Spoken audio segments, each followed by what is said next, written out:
noite! Seja bem-vindo a mais um programa Abrindo a Bíblia. Estamos muito felizes de ter você, teu irmão, teu amigo aqui conosco mais uma vez. Nesse momento, eu gostaria de apresentar o pastor Joel da Hora, que é o preletor, é quem apresenta os estudos neste programa. Boa noite, pastor Joel. Boa noite. É um prazer também estar com todos vocês aqui para juntos abrirmos a Bíblia e participarmos de mais um programa, de mais um estudo. E hoje eu tenho um motivo especial para estar mais feliz ainda. Vários já sabem, mas talvez alguns não sabem. Quem está apresentando aqui, quem me apresentou, acabou de falar, é a minha estimada esposa, Viviane, e eu sou muito feliz, grato a Deus por esse privilégio que Deus me dá de, nesta noite, estar aqui participando, nesse momento com vocês, estudando a Bíblia, juntamente com a minha esposa.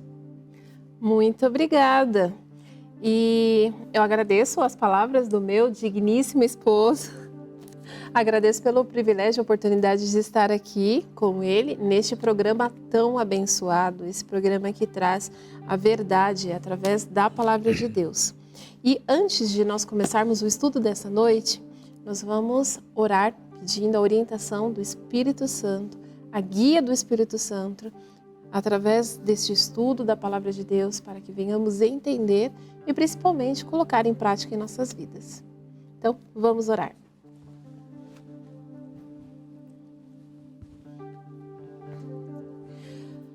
Pai nosso que estás nos céus, nós te agradecemos imensamente por todas as bênçãos, agradecemos pelo teu perdão, agradecemos pela proteção, pela nossa salvação através de teu amado Filho Jesus. E neste momento também te agradecemos pela oportunidade de estarmos aqui neste canal para estudarmos um pouco mais da tua palavra. Amém. Senhor, neste momento te pedimos a unção, a direção, a guia do teu Santo Espírito para que possamos compreender a tua palavra. Amém. Compreender o que tu queres que nós entendamos e também que nós possamos nos localizarmos dentro dos eventos deste mundo nesses últimos dias, possamos compreender também palavras e estudos que são considerados como mistérios, mas que o Senhor quer nos revelar, quer nos mostrar, e o que o Senhor quer nos ensinar e principalmente nos ajudar a colocar em prática em nossas vidas. Amém, Senhor. Te pedimos que venha ser com todos os internautas, com as suas necessidades, com as suas urgências, que o Senhor venha abençoar a cada um dentro da tua grandiosa vontade. Tudo isso te pedimos e agradecemos em nome de Jesus. Amém. Amém.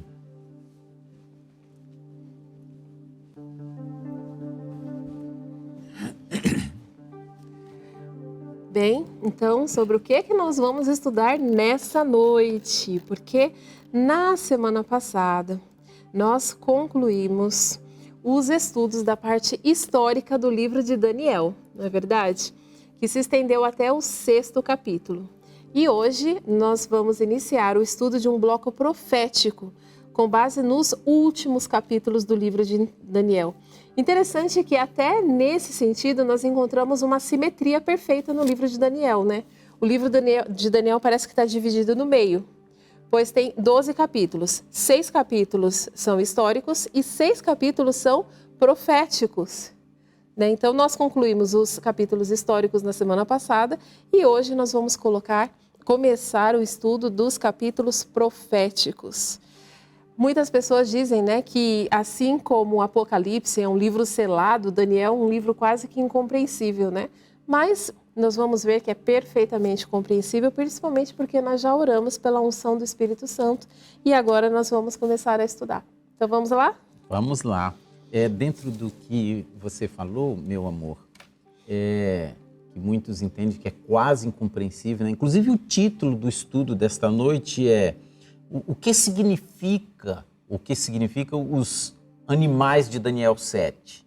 Muitas pessoas, quando lê ou ouve falar sobre esses animais, eles ficam assim sem entender, na verdade. Animal tem várias cabeças, animal que originalmente não tem asa, mas na visão aqui alguns deles têm asas, né? É uma coisa assim meio complicada. O que significa isso? É exatamente sobre isso que, com a graça de Deus, vamos procurar entender nesta noite. Então vamos abrir a Bíblia juntamente conosco.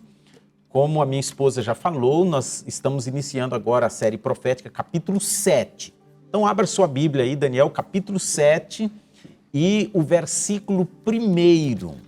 Vamos ler? Está escrito assim: no primeiro ano de Beltsazar, rei da Babilônia, Daniel teve um sonho e certas visões passaram por sua mente, estando ele deitado em sua cama.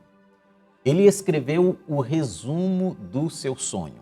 Então vamos primeiro entender algumas curiosidades, alguns dados importantes aqui, interligar um pouquinho isso aqui com a história, né? Nós terminamos o bloco histórico semana passada. Naquele bloco nós percebemos que Beltsazar foi o último rei babilônico, porque quando ele estava naquela grande festa, que apareceu a mão lá, o dedo, escrevendo na parede, pesado foste na balança e achado em falta, naquela mesma noite Beltsazar foi morto e Dario, que era rei dos Medos, assumiu o trono, e a partir de então o Império Universal ficou sob o comando dos Medos e dos Persas.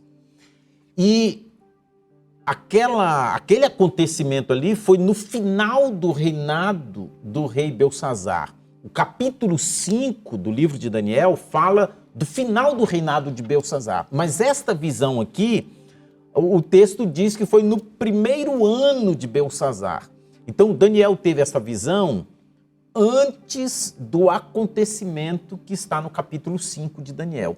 Se fosse colocar o livro de Daniel em ordem cronológica, este capítulo, o conteúdo deste capítulo 7 estaria colocado antes do conteúdo do capítulo 5. Porque o conteúdo deste capítulo, esta visão, ele teve no primeiro ano do rei Beltsazar. E o capítulo 5 narra do último ano do rei Beltsazar. Mas esse livro, ele não foi organizado de forma cronológica, como a minha esposa explicou no início, né? O livro de Daniel, ele foi dividido em duas partes. Ele está organizado, sim, não está bagunçado não, está organizado, mas não em ordem cronológica, né? Foi agrupado a parte histórica, os 6 capítulos primeiros abordando o aspecto histórico. E depois os últimos 6 capítulos abordando os aspectos proféticos, as profecias, as visões, os sonhos que Daniel teve estão nos últimos 6 capítulos. Mas algumas dessas visões ele teve durante o reinado de Beltsazar, outras ele teve durante o reinado de Dario, outras ele teve durante o reinado de Ciro. Então, ao longo dos anos, dos reinados destes reis, ele teve as suas visões, né, que estão relatadas nos últimos 6 capítulos. É interessante essa forma de apresentação do livro, porque a nossa vida é mais ou menos assim, né? Nós baseamos acontecimentos dentro de datas históricas, dentro de datas que são importantes para nós. Por exemplo, se nós falarmos assim, lembra aquele ano que nós nos casamos? Lembra aquele ano que nasceu o nosso primeiro filho? Naquele ano também aconteceu isso, isso, isso. Então, primeiro narrou toda a história ao longo da vida de Daniel. Então, agora é como se fosse um encaixe de detalhes, como se falasse assim, lembra o reinado de Beltsazar, aquele lá que teve a escrita na parede? Então, no primeiro ano aconteceu isso, isso, isso. É interessante, né? Deus é tão maravilhoso que Ele coloca de uma forma que fica mais fácil de nós compreendermos. Né? Com certeza. Um outro detalhe muito importante, na verdade, é um entendimento básico, é um entendimento fundamental que nós devemos ter claro em nossa mente quando vamos estudar estes capítulos proféticos. Por exemplo, o capítulo 7 de Daniel, é importante nós termos em mente que as coisas que Daniel contemplou neste sonho, nessa visão que está registrado nesse capítulo, são coisas simbólicas. né? Quando nós entendemos isto fica mais fácil de nós entendermos o que está escrito, o que quer dizer, qual o significado. Então, o que nós vamos ler aqui, que Daniel viu naquela visão, não são coisas literais, são simbólicas. É uma coisa que ele viu, que ele narrou, mas essa coisa significa outra. Por isso da pergunta do assunto desta noite, né?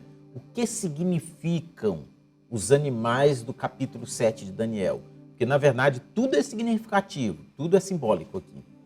É até, de certa forma, fácil nós visualizarmos esses animais. Mas entender o que esses animais que a gente imagina na nossa mente significam é que nós vamos estudar nessa noite, né? Exatamente. Então vamos lá.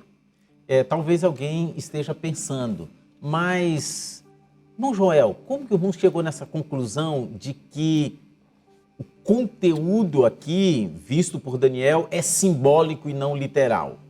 Para entendermos isso, no mesmo capítulo 7, versículo 17, vamos ler o que está escrito, porque aqui mesmo vem a explicação. Verso 17 diz assim, olha, os 4 grandes animais são 4 reinos que se levantarão na terra.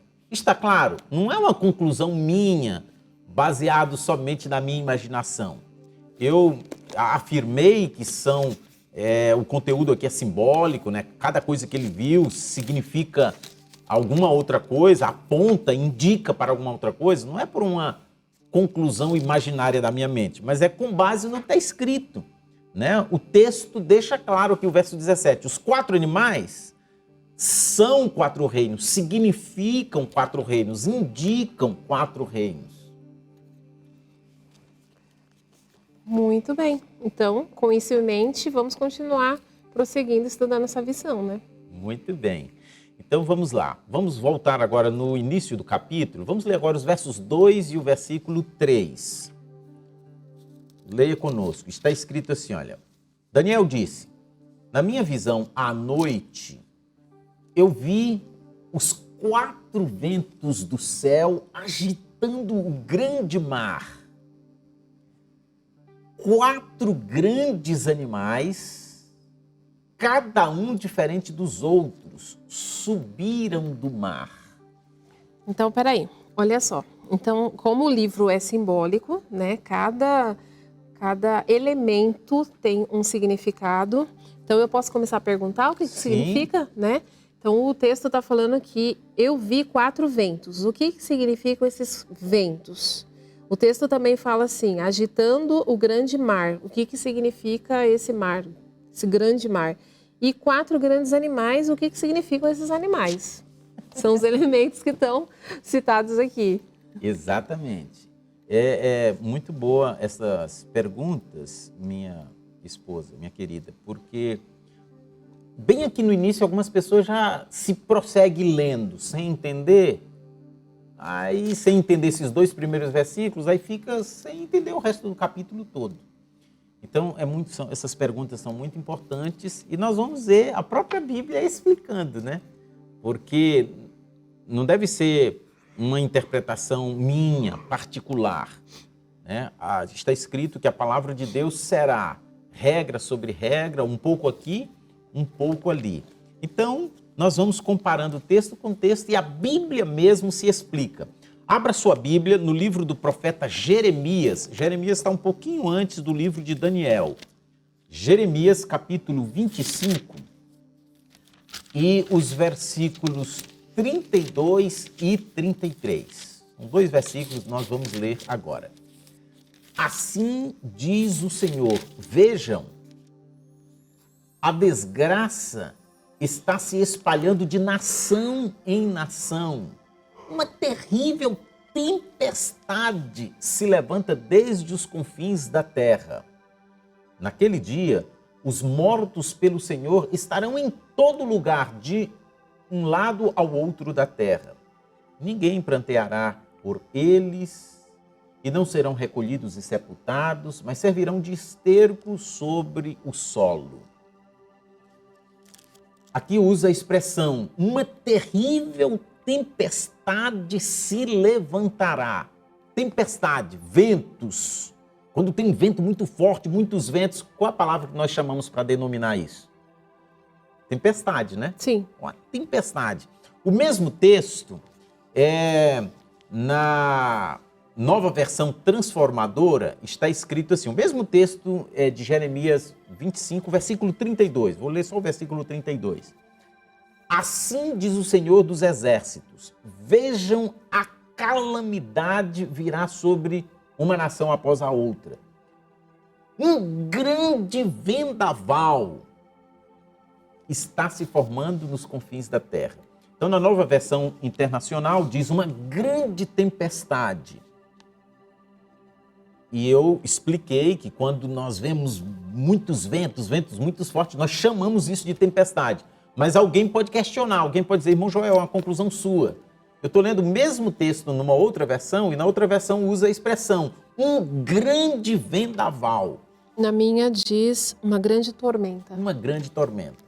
Então, ventos, o que Daniel viu lá, né? Ventos, 4 ventos ele viu. Ele viu um grande vendaval, uma grande tormenta, uma grande tempestade.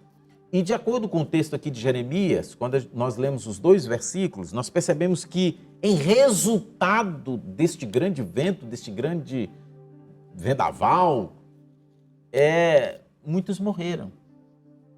Foram tantos que morreram que não houve quem pranteasse, porque na verdade todos morreram ali. Não tinha ninguém para prantear, ninguém para enterrar. Do jeito que morria, ali onde morria ficaram como esterco sobre a terra. Então, de acordo com esse texto, nós entendemos que ventos, tempestades, vendaval, em linguagem figurada, em linguagem profética, significa obra de destruição. Algo que, como resultado, deixa muitas pessoas mortas, né? Isso pode ser eventos da natureza, né? Furacão, terremoto, tsunami. Isso aí, em linguagem profética, é apresentado em linguagem figurada profética como ventos. Ventos significa tudo isso aí. E também guerras, porque guerras deixam milhares de pessoas mortas. Então, em outras palavras, Daniel contemplou. Pelo contexto, nós vamos entender que aqui está se referindo diretamente sobre guerras. Deus mostrou para ele em visão, de uma forma figurada, que haveria de surgir muitas guerras. Uma nação guerreando contra outra e, em resultado destas guerras, milhares ou milhões de pessoas seriam mortas. Em outras palavras, é isso aí. Então, ventos, vamos, deixar assim bem didático. Ventos pode significar guerras, mas também pode significar um vendaval, tsunami, ou seja, destruição, catástrofe, né? Uma catástrofe da natureza. E o mar, lá o grande mar, ou água, significa o quê? Grande mar. Imagine, quando nós encontramos um lugar que tem muita água, mesmo que não seja o mar, às vezes a gente até usa essa expressão. Olha, virou um mar de água. A minha avó falava isso. A minha avó era nordestina. Se derramasse água na cozinha ou lavar louça, ela falava, nossa, isso aqui tá um mar de água. Só porque estava molhado o chão ali. Então, a expressão mar, um mar é um lugar onde tem muita água. A primeira vez que eu fui ao mar, eu me lembro, eu era adolescente, eu tinha cerca de 12 anos, e eu fiquei encantado. Foi em São Luís do Maranhão, lá na Ilha do Amor. Olha, quando eu cheguei ali, nossa, é uma sensação assim muito difícil de descrever, porque você acaba a sua visão sobre as águas. E pronto, você não vê mais nada, até onde a visão dá, é só água que você está vendo. É uma coisa. Mar é um lugar onde tem muita água. E águas, em linguagem figurada, profética, Apocalipse capítulo 17, aqui nós vamos encontrar a resposta. Apocalipse capítulo 17 e o versículo 15. Abra sua Bíblia e leia conosco. Então o anjo me disse, as águas que você viu, onde está assentada a prostituta, são povos, multidões, nações e línguas. Ficou claro? Aqui, mais uma vez, explicado exatamente, né? Igual aquele outro versículo lá que falou que eram os reis, né?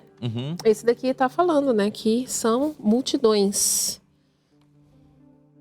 Então, o mar, ou águas, em linguagem figurada, né, profética, significa povos, nações. Tempestade, ventos, em linguagem profética figurada, significa destruição ou guerra. Ou guerra. Que gera destruição também, né? Certo. Então, é isso aí. Então, nós já entendemos o que significam os ventos. Os ventos são guerra, destruição. E as águas são povos, multidões. Aqui o versículo de Apocalipse também está falando nações e línguas, né? Porque uma nação é formada dos seus habitantes, da sua cultura, da política, das línguas, né?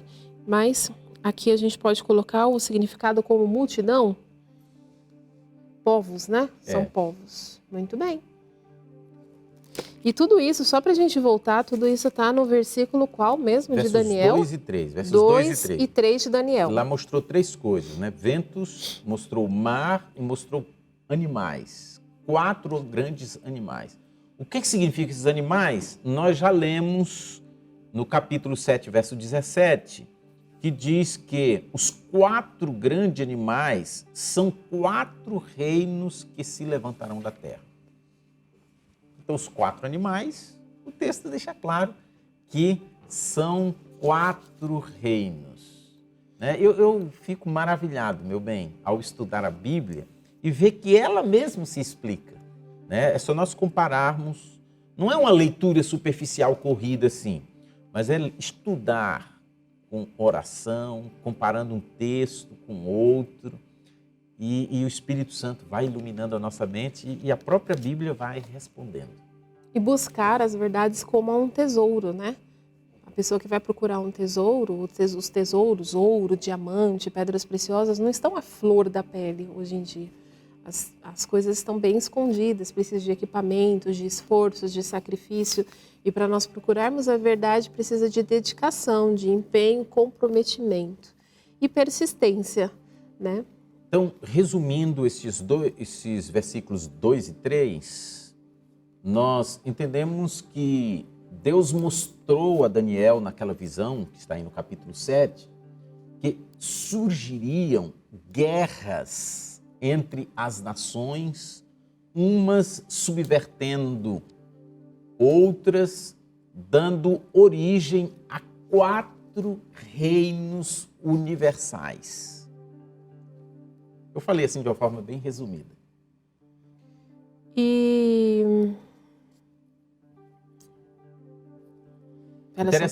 Interessante que em Daniel, capítulo 2, nós estudamos o sonho do rei Nabucodonosor, que naquele sonho ele tinha visto uma estátua que a cabeça era de ouro.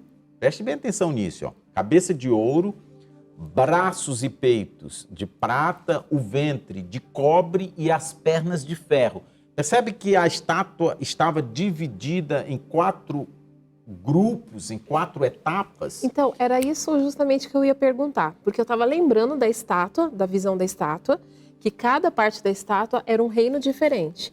E aqui, na visão, ele viu 4 animais. E os 4 animais, nós já entendemos que são 4 reis. Então, essa visão aqui, no versículo 2, tem a ver com a estátua de Nabucodonosor? É a mesma coisa? São os mesmos reis? Exatamente. Os mesmos reinos universais que foram apresentados ao rei Nabucodonosor através daquele sonho, foram mostrados ao profeta Daniel através desta visão, deste sonho aqui.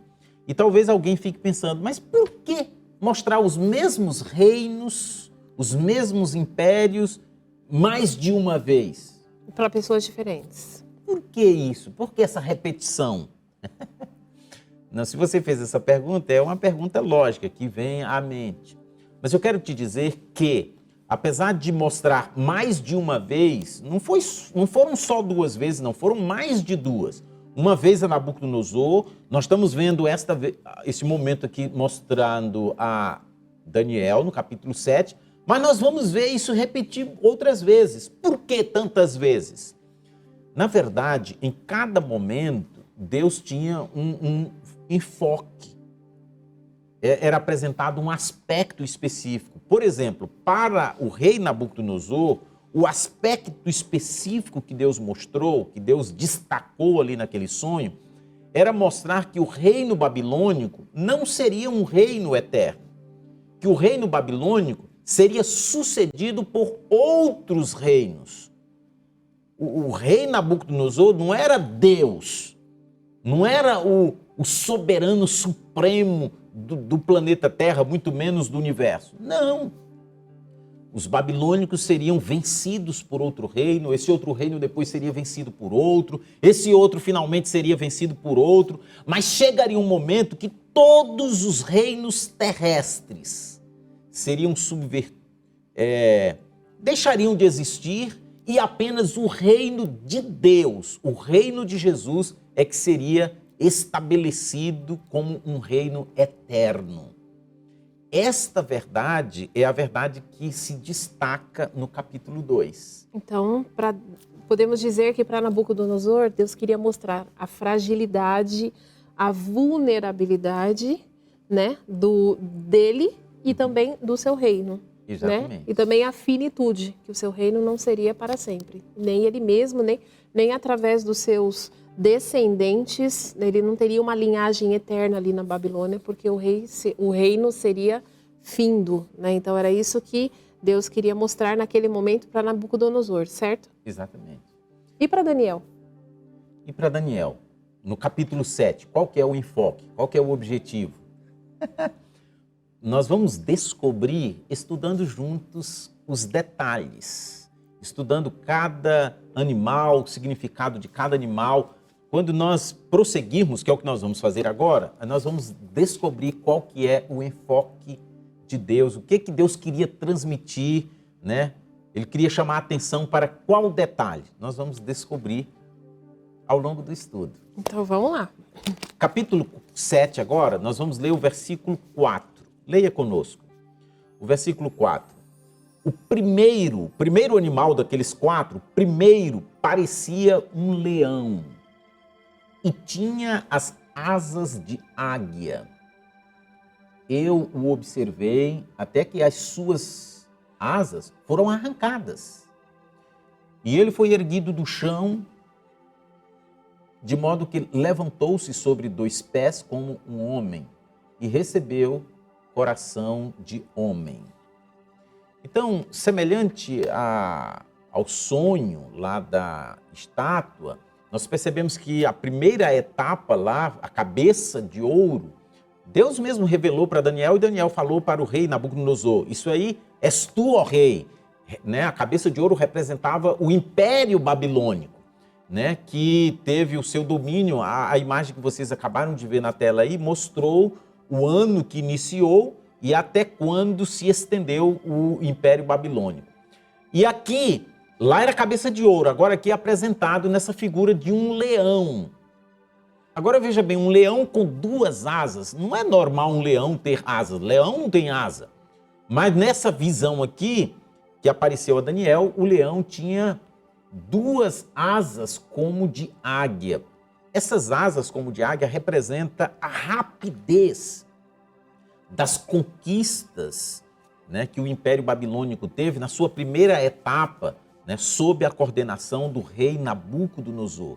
Ele rapidamente conquistou, né, um grande território, muitas riquezas e a capital ali se tornou uma das maravilhas do mundo daquela época.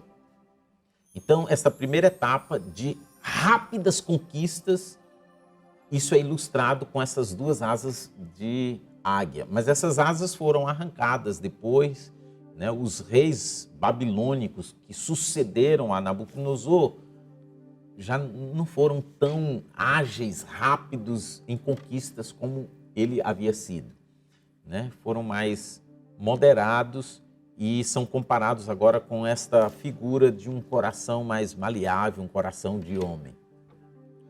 Peraí só um pouquinho, sabe o que eu pude observar? Que assim, o leão, nessa visão aqui para Daniel, ele é comparado, a comparação é feita com a cabeça de ouro da visão de Nabucodonosor.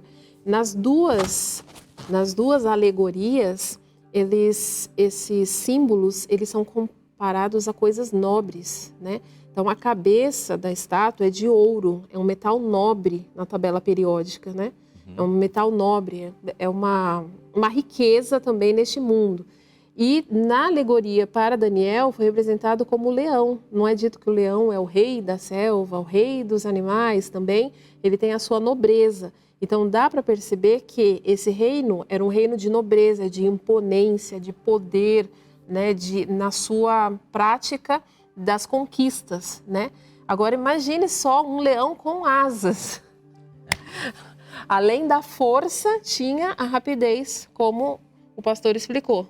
Exatamente. Então era um rei assim que ele tinha uma grande força nas suas conquistas, né, o seu reinado, mas também muita rapidez em avançar nos territórios. Exatamente. E qual o segundo animal? Não, são 4 animais, né? O primeiro, o leão. E o segundo? O segundo nós encontramos aqui no versículo 5, Daniel capítulo 7, verso 5. A seguir, vi um segundo animal que tinha a aparência de um urso. Ele foi erguido por um dos seus lados e na sua boca, entre os dentes, tinha 3 costelas. E lhe foi dito: levante-se e coma quanta carne puder. Então, ao passo que o primeiro animal foi um leão com 2 asas, e nós já explicamos que esse leão representava o Império Babilônico, o segundo animal foi um urso.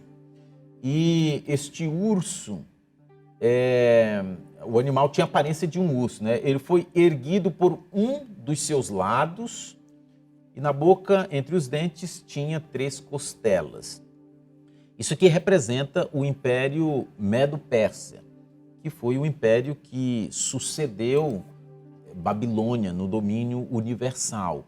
Nós já estudamos um pouco disso quando estudamos o capítulo 2, né? Quando estudamos o capítulo 2 de Daniel, quando estudamos o capítulo 5 de Daniel, que nós falamos ali da morte do rei Belsassar, né? Nesses 2 momentos nós já estudamos um pouquinho sobre os medo-persas conquistando a Babilônia. E aqui tem um detalhe que eu quero destacar para vocês. Aqui diz que ele foi erguido por um dos seus lados. Quando nós encontramos em Daniel 8, nós vamos estudar isso mais para frente. Daniel 8, quando temos uma figura ali que aponta para os medo-persas, é apresentado na figura de um bode que tinha 2 chifres e um chifre era maior do que o outro. Cresceu, né? Mais do que o outro. Um chifre era maior. Aquele chifre que era maior, inclusive, ele nasceu depois, mas ele cresceu mais do que o primeiro. E nós encontramos isso se cumprindo assim de uma forma fiel ali na conquista dos Medo-Persas. Quando nós lemos lá em Daniel 5, o rei, na verdade, que conquistou ali a Babilônia foi o rei Dario, que era Medo, era dos Medos. Da Média. Da Média.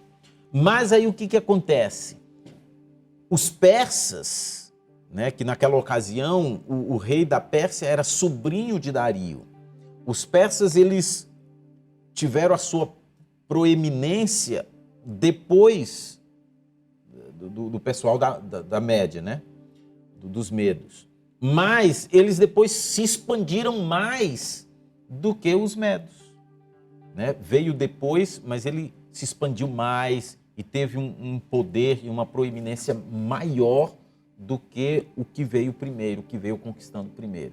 Então, até nesses detalhes, a Bíblia se cumpriu, o que Deus mostrou em linguagem figurada se cumpriu ao pé da letra. A história mostra isso aí. Bom, então vamos continuar aqui. O primeiro animal foi leão, que é comparado à cabeça de ouro, representa a Babilônia. Segundo animal, o urso, né? Que tem as 3 costelas. Nossa, deve ser uma coisa bem assim, instigante, né? Um urso com 3 costelas na boca. E ele representa a parte da estátua que é o peito de prata, né? O peito e os braços de prata. Já não é mais um metal nobre como o ouro, né? Da cabeça, já é um pouco mais simples, né? Não é simples a palavra que eu queria, mas inferior, um pouco mais inferior que o ouro. E o urso não é o rei da selva, é um animal forte, imponente, inclusive um tanto perigoso, né? Bastante perigoso, que é a representação aqui, então, dos Medo-Pérsias, representação do reino da Média e da Pérsia. E o terceiro animal, são 4, a gente já estudou 2, qual o terceiro? O terceiro está escrito aqui no versículo 6, capítulo 7, versículo 6. Depois disso, vi um outro animal que se parecia com um leopardo. E nas suas costas tinha 4 asas, como asas de uma ave. Esse animal tinha 4 cabeças e recebeu autoridade para governar. Né? Talvez alguém esteja se assustando com a descrição registrada aqui, né? Mas em visão foi isso que Daniel viu, né? O terceiro animal que ele viu, subindo do mar, subindo dos povos, subindo das nações, foi um animal parecido com um leopardo. E quando nós estudamos lá sobre a estátua, a gente viu que o terceiro império universal, o que sucedeu os Medo-Persas foi a Grécia. Então, de igual forma, esse terceiro animal aqui, o leopardo, um animal semelhante a um leopardo, representa a Grécia. Agora, essas 4 asas, o que significam isso aí? O leopardo, naturalmente, é um animal muito veloz. Ele é muito rápido. Mais que o leão. Bem mais do que o leão. E nós explicamos que as asas do leão significavam a rapidez de Babilônia nas suas conquistas ali na primeira etapa. Agora imagine o leopardo, que já é um animal rápido, e não apenas com 2, mas com 4 asas. É uma velocidade tremenda. Velocidade da luz. É uma velocidade tremenda. E a história deixa evidente que, assim, com isso, a gente vê na história que, na verdade,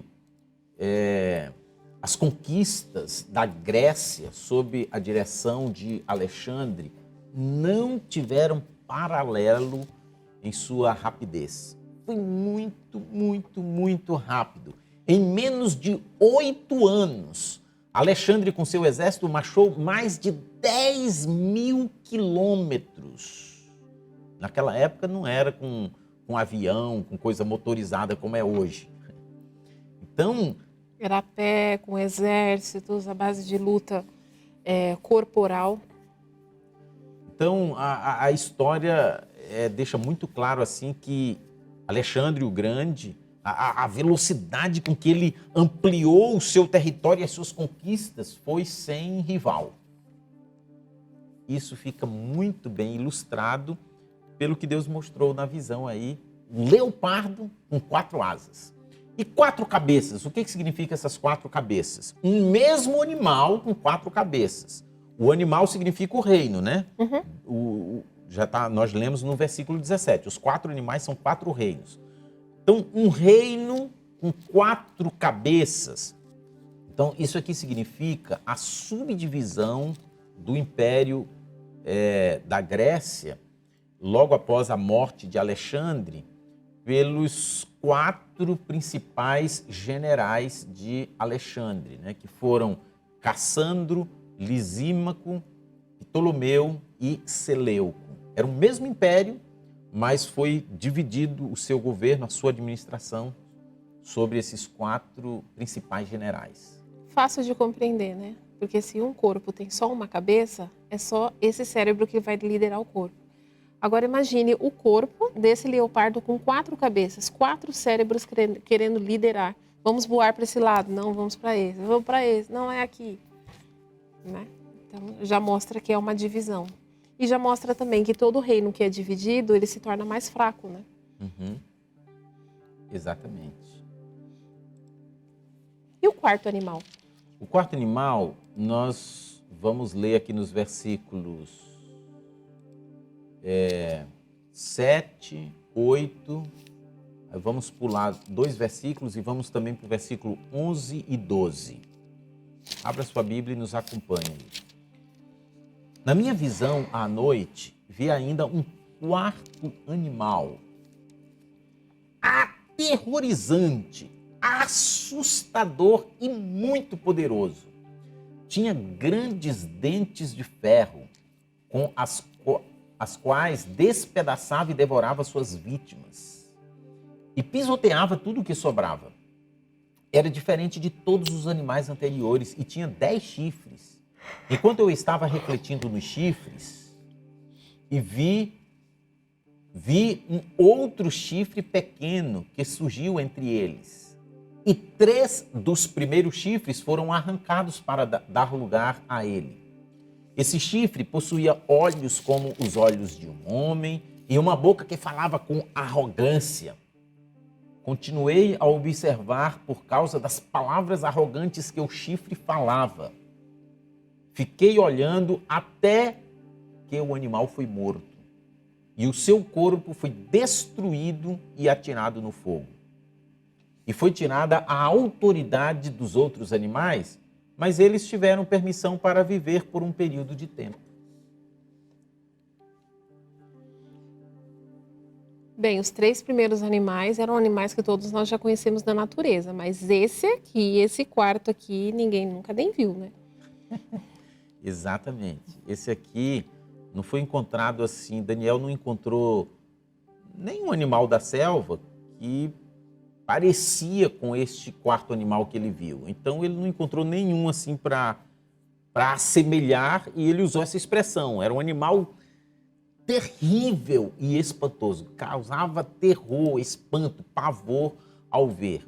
Um animal com dentes de ferro.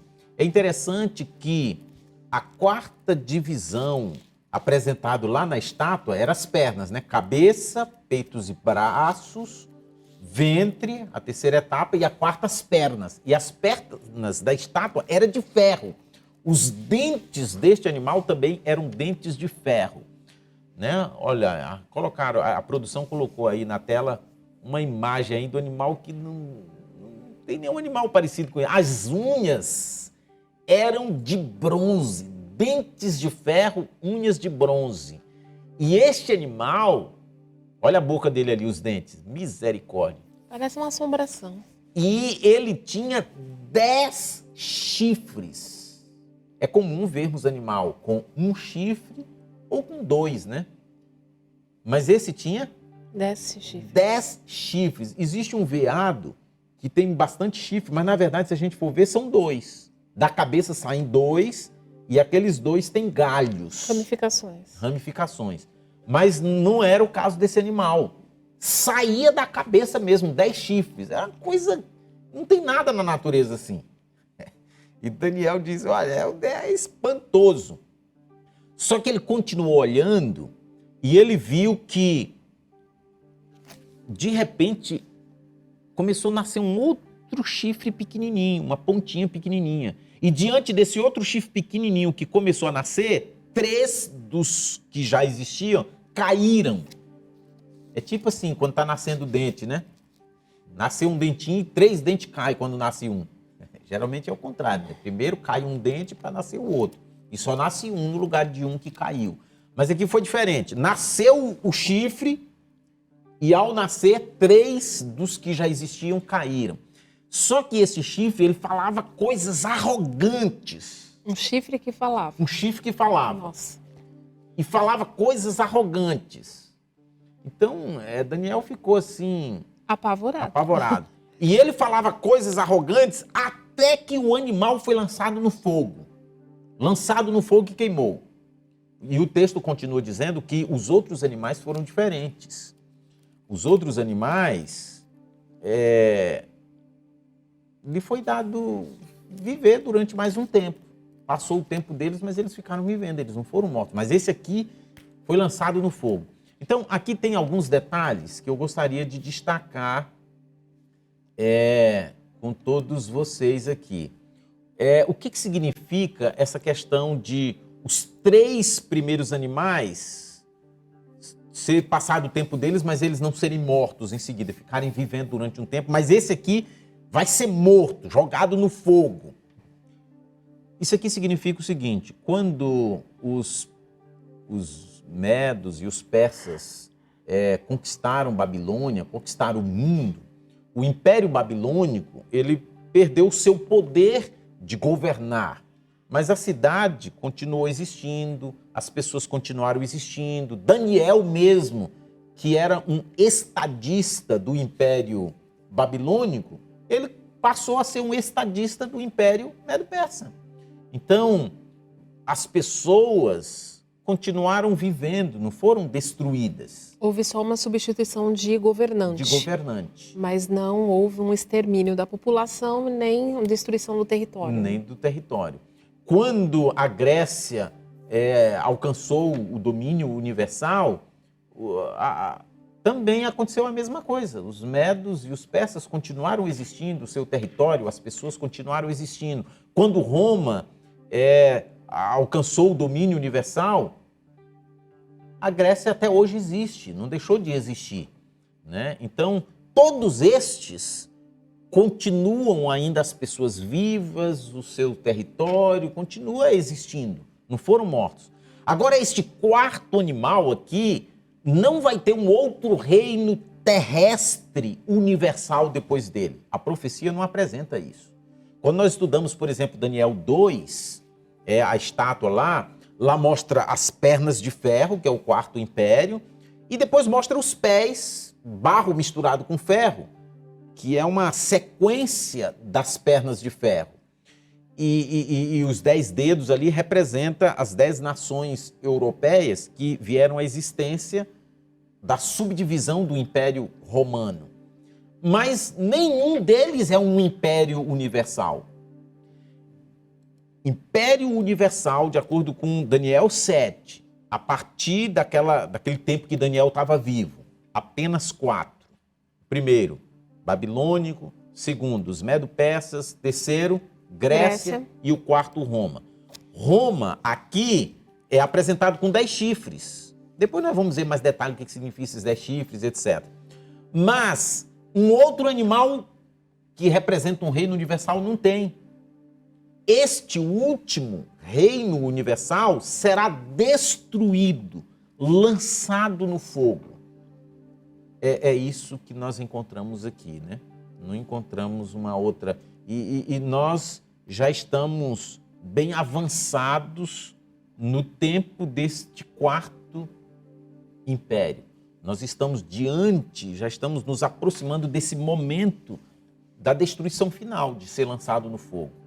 Isso deve nos levar a uma reflexão. Estou eu me preparando para pertencer ao reino de Deus ou estou tendo uma vida de descuido, correndo o perigo de ser lançado no fogo junto com esse império, com esse quarto império universal? É uma pergunta reflexiva. Você pode colocar aí no chat qual a sua escolha. E enquanto isso, enquanto você escreve aí no chat, vou fazer uma pergunta. Uma dúvida. Pode ser uma dúvida de algum internauta também, né? Então, a estátua, ela é dividida basicamente em 5 partes, né? Cabeça, peito e braços, o ventre, as pernas e os pés. Cada um de um material diferente, né? Então, cabeça de ouro, peito e braços de prata, aqui o ventre de bronze, né? As pernas de ferro e os pés de barro misturado com ferro. Então, são 5 partes da estátua, da visão de Nabucodonosor. Por que Daniel só viu 4 animais e não 5? É praticamente a mesma coisa. É porque os pés, não é da estátua lá, não é um reino universal. Os pés é uma sequência das pernas. É tanto que, por exemplo, a cabeça é de ouro, peito e braços de prata, não tem nada de ouro. É outra coisa, 100% outra coisa. O ventre é de cobre ou bronze, não tem nada de prata nem de ferro, é 100% bronze. As pernas de ferro, 100% ferro, não tem nada de prata, nem de bronze, nem de ouro.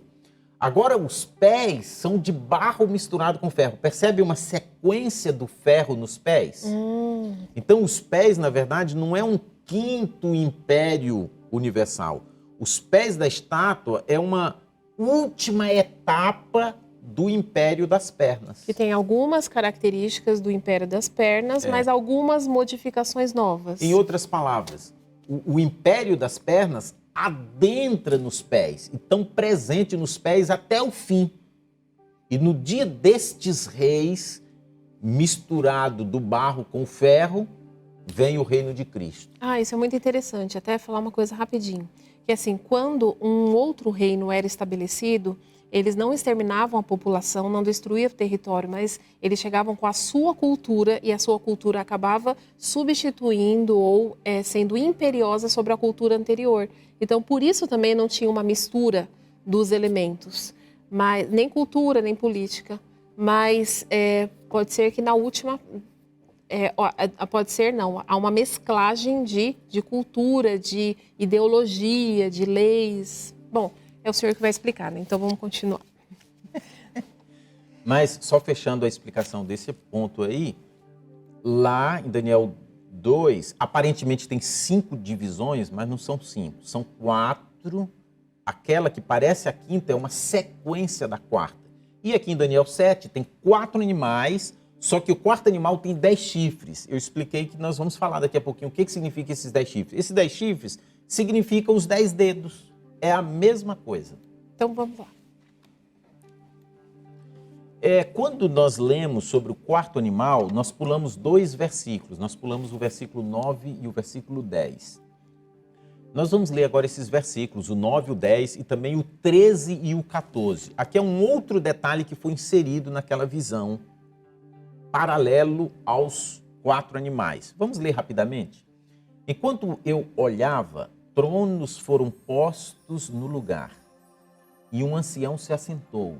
Sua veste era branca como a neve, o cabelo era branco como a lã, seu trono ardia em fogo e as rodas do trono estavam todas incandescentes. E saía um rio de fogo de diante dele, milhares de milhares o serviam, milhões de milhões estavam diante dele. O tribunal iniciou o julgamento e os livros foram abertos. Na minha visão, à noite, vi alguém semelhante a um filho de um homem, vindo com as nuvens dos céus. Ele se aproximou do ancião e foi conduzido à sua presença. A ele foram dados autoridade, glória e reino. Todos os povos, nações e homens, de todas as línguas o adoraram. Seu domínio é um domínio eterno que não acabará e seu reino jamais será destruído.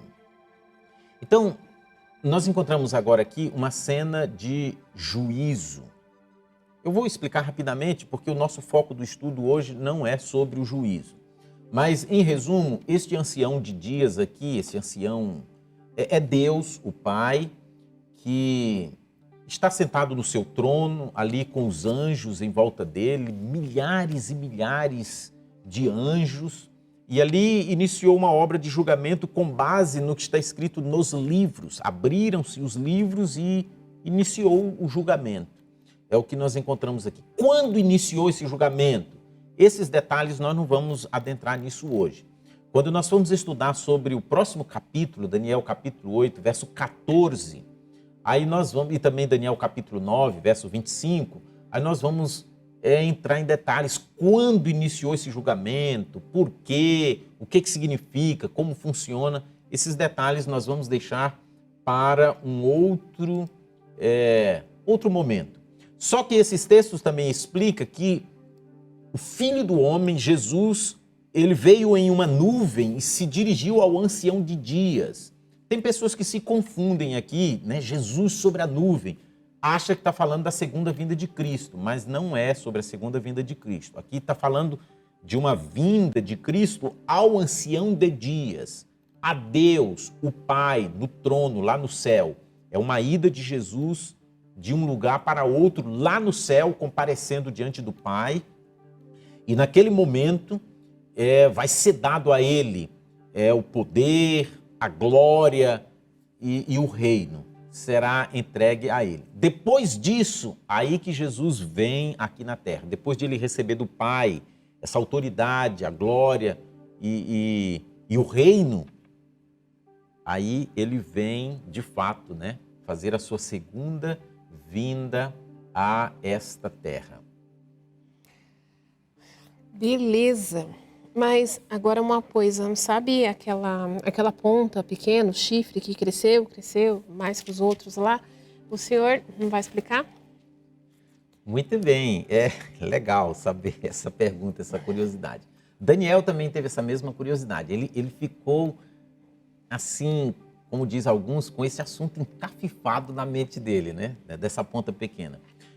Como nós podemos ver no capítulo 7 de Daniel, versos 19 a 21. Abra sua Bíblia e acompanhe conosco. Então, eu quis saber o significado do quarto animal, diferente de todos os outros e o mais aterrorizante, com seus dentes de ferro e garras de bronze. O animal que despedaçava e devorava suas vítimas e pisoteava tudo o que sobrava. E também quis saber sobre os 10 chifres da sua cabeça e sobre o outro chifre que surgiu para ocupar o lugar dos 3 chifres que caíram. O chifre que era maior do que os demais e que tinha olhos e uma boca que falava com arrogância. Enquanto eu observava, esse chifre guerreava contra os santos e os devorava. Né? Esse texto aqui apresentou uma expressão diferente do que havia sido apresentado lá atrás, uma expressão adicional. Né? A expressão adicional é que este chifre guerreava contra os santos e os devorava, ou os derrotava. Imagine Daniel, que era um homem santo, era um homem de Deus, ele se colocando, ele se imaginando, rapaz, olha, esse animal aí, esse chifre aí, que nasceu e caiu 3, quando ele nasceu, ele tem boca, fala com arrogância e tal, e ele faz uma obra de perseguição, de destruição contra os santos. Será que vai me matar? Quem é esse daí? Ele ficou preocupado e querendo saber o significado de tudo isso. E se nós avançarmos um pouquinho mais, a partir do versículo 23, nós vamos encontrar aqui o anjo explicando para Daniel. A partir do versículo 23, ele me deu a seguinte explicação. O quarto animal é um quarto reino que aparecerá na terra. Será diferente de todos os outros reinos e devorará a terra inteira, despedaçando-a e pisoteando-a. Os 10 chifres são 10 reis. Está claro aqui? Os 10 chifres são 10 reis que sairão desse reino. Depois deles, um outro rei se levantará e será diferente dos primeiros reis. Ele falará contra o Altíssimo, oprimirá os seus santos e tentará mudar os tempos e as leis. Os santos serão entregues nas mãos deles por um tempo, tempos e meio tempo. Eu já expliquei anteriormente que o quarto animal representa Roma, né? O quarto império universal. E os 10 chifres, o texto aqui deixou claro que são 10 reinos que surgem a partir dele, a partir desse quarto império universal. Semelhante aos 10 dedos lá da estátua, né? Semelhante os 10 dedos lá. São as 10 nações que mais atuaram na fragmentação do Império Romano em alguma fase da história.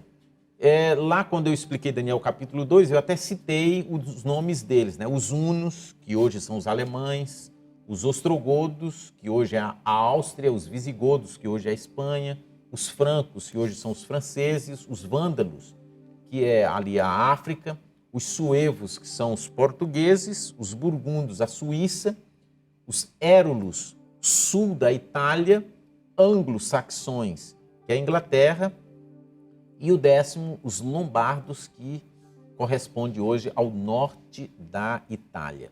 Destes 10 chifres, desses 10 reinos, 3 caíram quando surgiu aquele outro chifre pequeno a princípio, né? Mas que se tornou maior, o maior deles posteriormente. Sim, você ia perguntar? E quais foram desses reinos aí os 3 que caíram? Os 3 que caíram foram os Érulos, em 493, os Vândalos, em 534, e os Ostrogodos, em 538. Os reis destes povos aí, até então, eles eram crentes e defensores do arianismo. Eu não vou entrar em detalhes do arianismo agora, né? Mas eles era uma crença diferente do que havia sido acordado ali no Concílio de Nicéia. Então, a crença universal defendida por Roma é o que foi definido lá no Concílio de Nicéia, e Ário tinha umas crenças diferentes, e estes reis aí, eles eram defensores do arianismo, das crenças de Ário, e eles não se submetiam às crenças de Roma.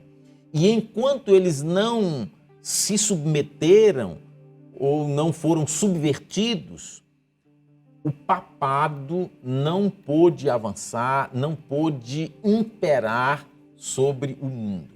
Agora, quando esses 3 aí foram vencidos, derrotados, aí sim surgiu o papado. Que era essa ponta pequena que cresceu. Exatamente. E como chegar nessa conclusão? Como o senhor chegou nessa conclusão? Nós vamos apresentar de forma rápida, que nós já estamos aqui há bastante tempo e nós vamos dar uma acelerada. Mas eu vou apresentar pelo menos 5 motivos que nos levam a chegar a esta conclusão de que esta ponta pequena é o papado.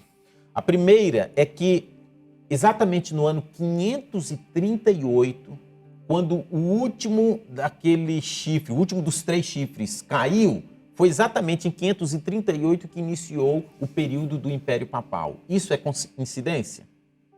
Para mim, isto é uma evidência clara. O segundo motivo que nos leva a chegar a essa conclusão é que o texto aí de Daniel capítulo 7, vários versículos aí que fala sobre esta ponta aí, diz que falará contra o Altíssimo, falará coisas arrogantes, né? Tem versões que usam a expressão blasfêmia. E encontramos uma fartura de declarações autênticas que comprovam isso se cumprindo com o papado. Nós vamos citar rapidamente alguns dos títulos que são dirigidos ao Papa. Vigário do Filho de Deus, Nosso Senhor Deus, o Papa, outro Deus na terra, Rei do mundo, Rei dos reis e Senhor dos senhores. Eles assumiram a infalibilidade. O Papa não peca, não erra. Não falha. Professam perdoar pecados, né? Todo mundo conhece aí na história, venda de indulgências. Professam abrir e fechar o céu, é o sucessor de Pedro, como dizem, né? A quem foi dado a chave de abrir e fechar e etc. Coisas que só pertencem a Deus, eles denominam e atribuem ao papado. Então, isso é blasfêmia, né? Coisas que pertencem a Deus, aplicar a si. E vários títulos aí, pertencentes a Deus, a Jesus, dirigidos a si, né? Ao papado.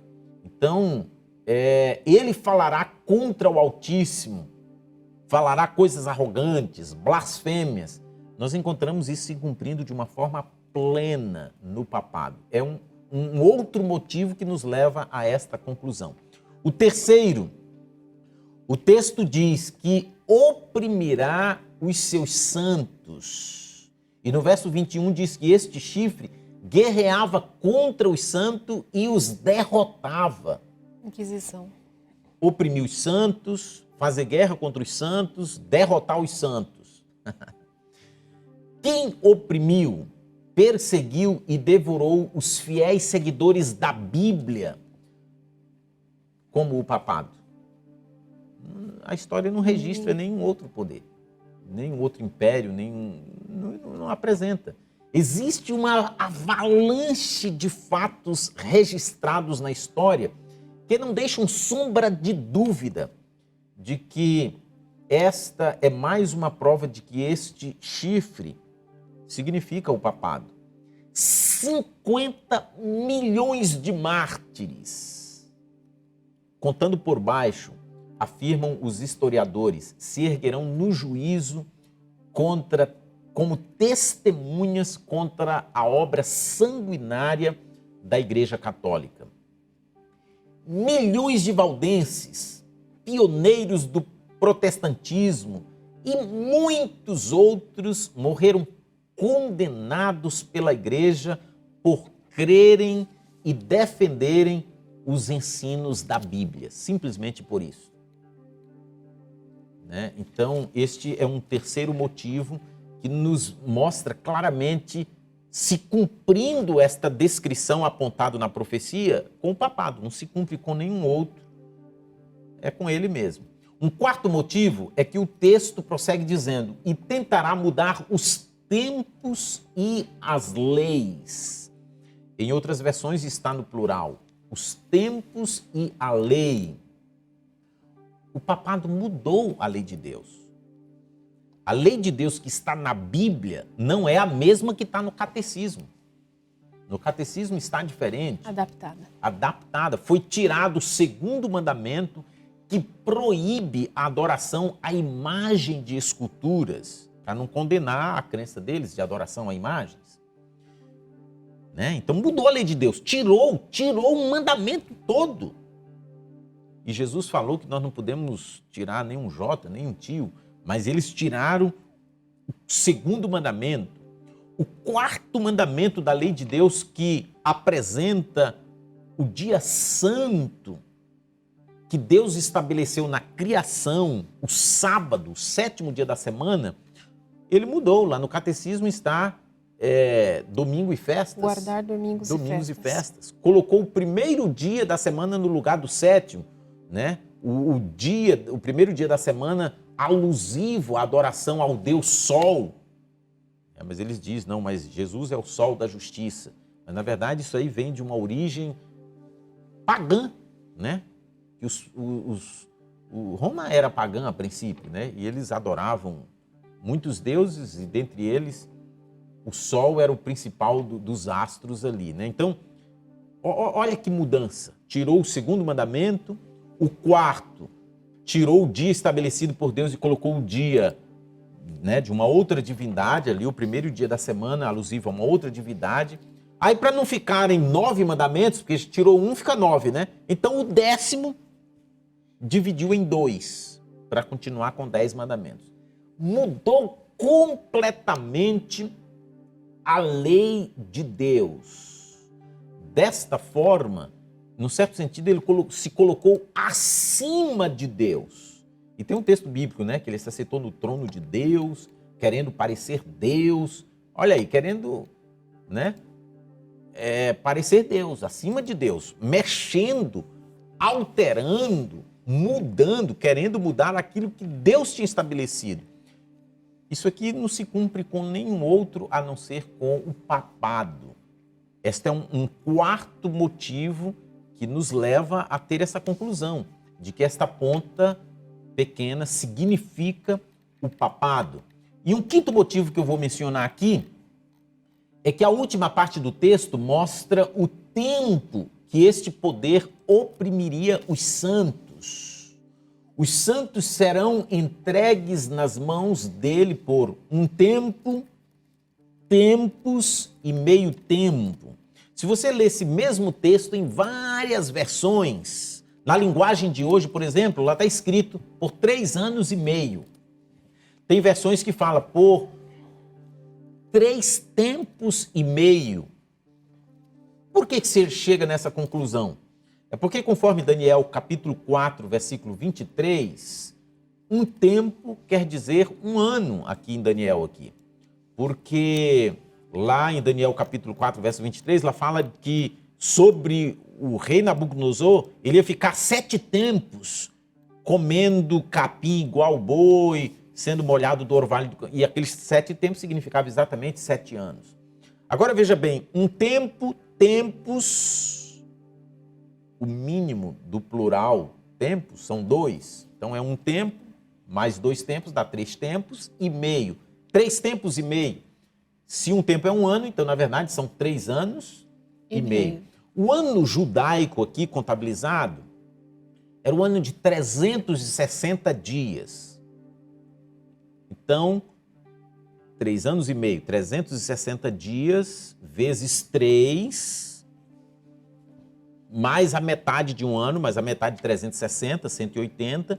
Quando você soma tudo isso aí, pode fazer essa continha. Você vai chegar a uma soma de 1.260. 3 anos e meio somam 1.260 dias. 1.260 dias. Agora, eu expliquei no início desse estudo que o que foi mostrado a Daniel aqui neste capítulo são coisas simbólicas. É tudo uma linguagem figurada. Esses 1.260 dias, eles são simbólicos, não são dias literais. E simbolizam o quê? Significa o quê? Vamos ler no livro de Números, capítulo 14. Em linguagem profética figurada, um dia significa o quê? Números, capítulo 14, o versículo 34. Durante 40 anos vocês sofrerão a consequência dos seus pecados e experimentarão a minha rejeição. Cada ano corresponderá a cada um dos 40 dias em que vocês observaram a terra. Tá claro esse texto aí? Cada ano corresponderá a cada um dos 40 dias.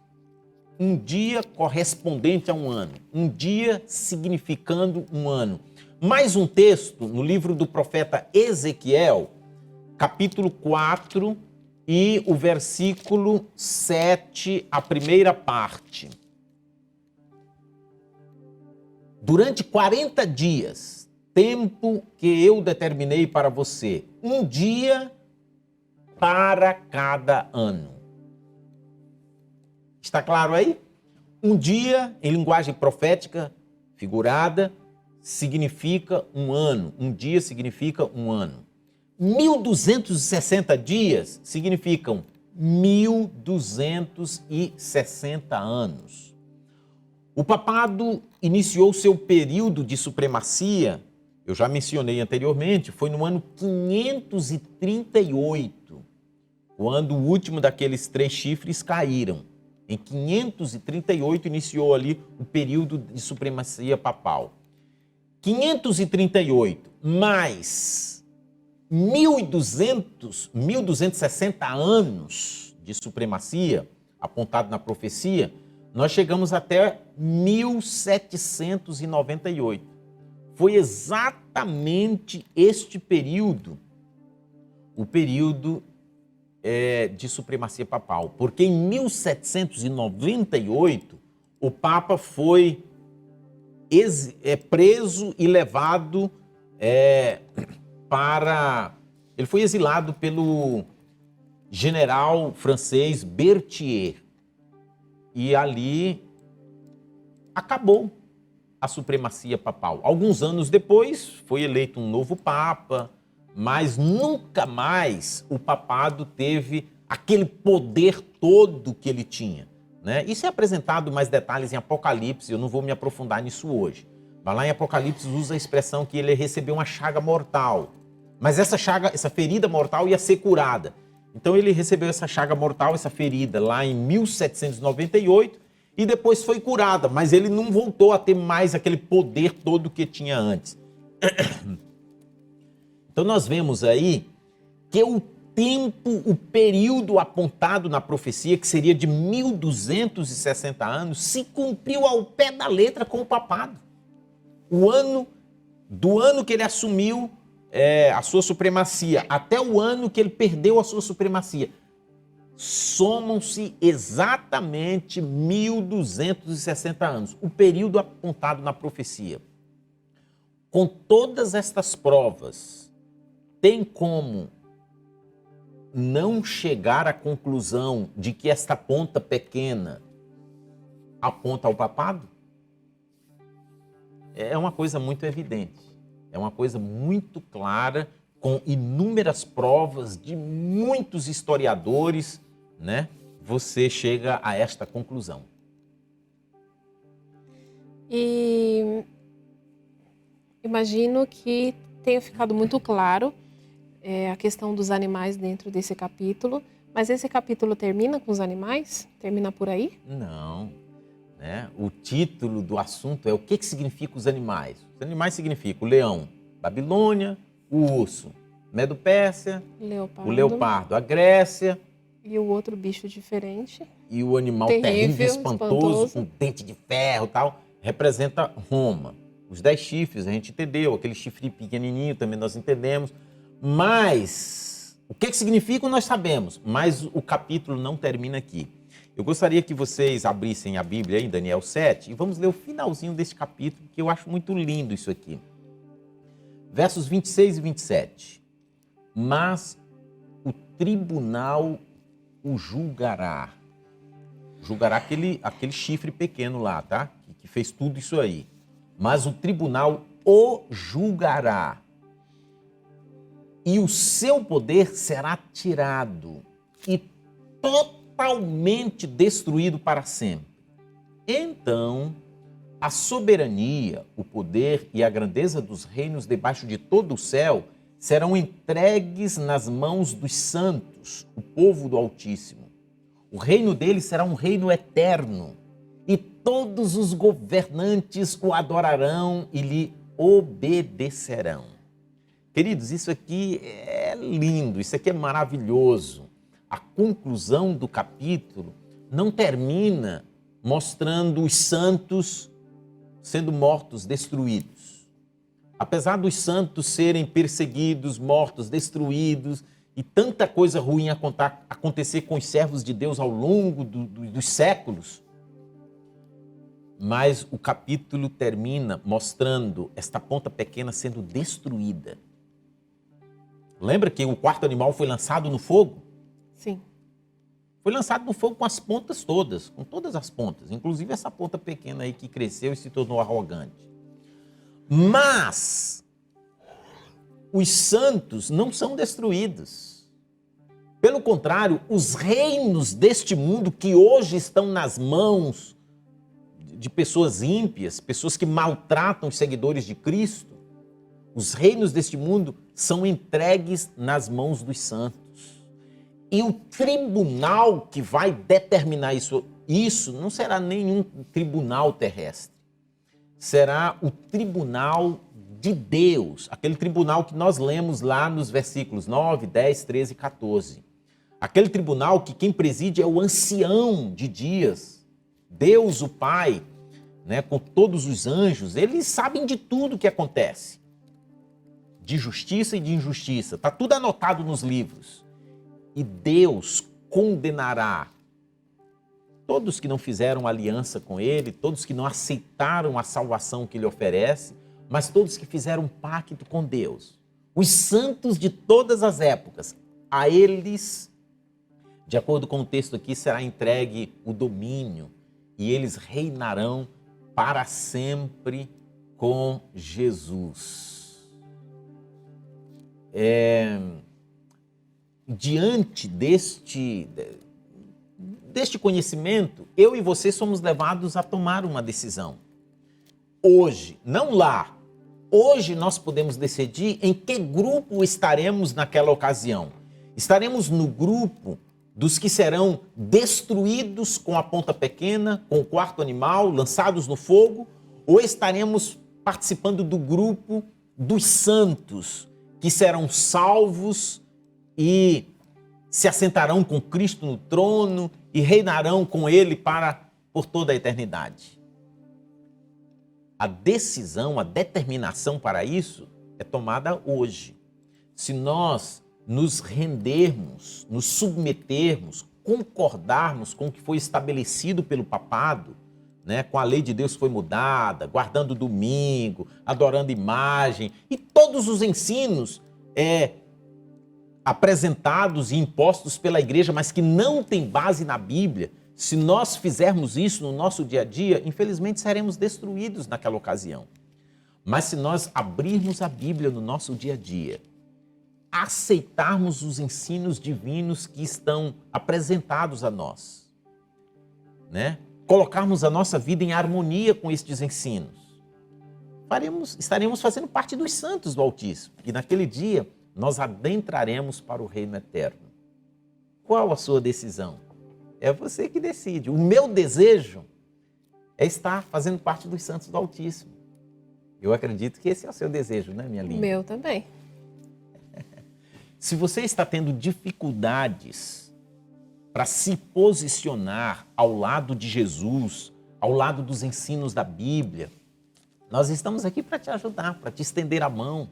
Escreva uma mensagem aí no nosso WhatsApp, a nossa produção vai colocar na tela aí, na descrição desse vídeo também nós temos o número do nosso WhatsApp. Escreva uma mensagem aí, Pastor Joel, eu quero fazer parte dos santos do Altíssimo. Eu quero reinar com Cristo e com os salvos para sempre. Não quero ser destruído. Não quero ter parte com a besta, com o papado. Eu quero ter parte com Jesus, com os santos.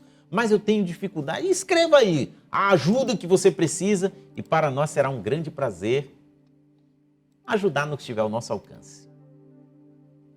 Amém. Creio que este é um momento de decisão e todo momento de decisão nós precisamos orar para que o Espírito Santo ele venha nos impressionar com aquilo que Deus quer para nossas vidas. Então nós vamos orar neste momento, né, por todos os internautas, para que Deus venha mostrar, venha guiar, direcionar a cada um no estudo da palavra e venha compreender as verdades para esse tempo. Amém. Oremos.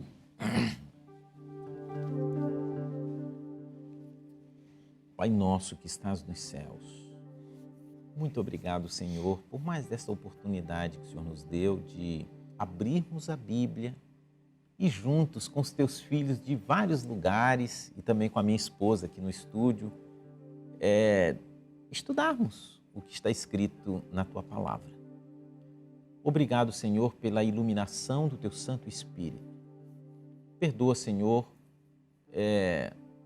os nossos erros, aquilo que nós temos feito que não está em harmonia com o que está na Bíblia, e nos dê cada vez mais entendimento, ilumine cada vez mais a nossa mente e também nos dê forças para tomar decisões certas ao teu lado, em harmonia com os teus ensinos, para que naquele dia, quando Jesus voltar, não sejamos destruídos, lançados no fogo, mas possamos adentrar para o teu reino e vivermos eternamente ao teu lado. Abençoa cada internauta, Senhor. Aqueles que estão querendo tomar a decisão ao teu lado, mas estão com dificuldades. Senhor, atenda o clamor de socorro destas pessoas. E se devemos ajudar as mesmas, nos coloque em contato com estas pessoas e nos dê sabedoria para darmos a ajuda necessária. Nós te pedimos estas bênçãos em nome de Jesus. Amém. Amém.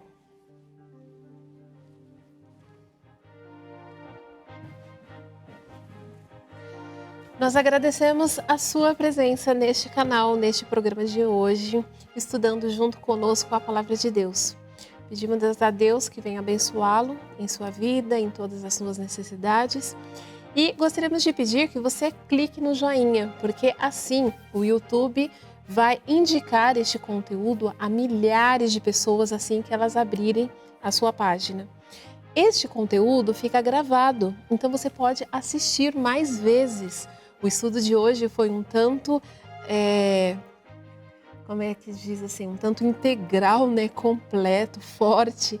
Então você pode assistir várias vezes, pode pausar, você pode ter um caderno. Inclusive, os próximos programas vão ser sobre os capítulos históricos de Daniel, assim como nós falamos, proféticos, assim como nós falamos no começo. Então, você pode anotar capítulo tal, programa tal, e assim, com as suas anotações e revisões, você vai ter uma compreensão muito maior. E você também pode compartilhar com seus amigos, seus parentes, com todas as pessoas. Então, agradecemos a sua presença, que Deus te abençoe grandemente. E se tiver alguma dúvida, é só entrar em contato com o WhatsApp da TV Conectados, que está na descrição desse vídeo. Até a próxima e que Deus abençoe a sua vida.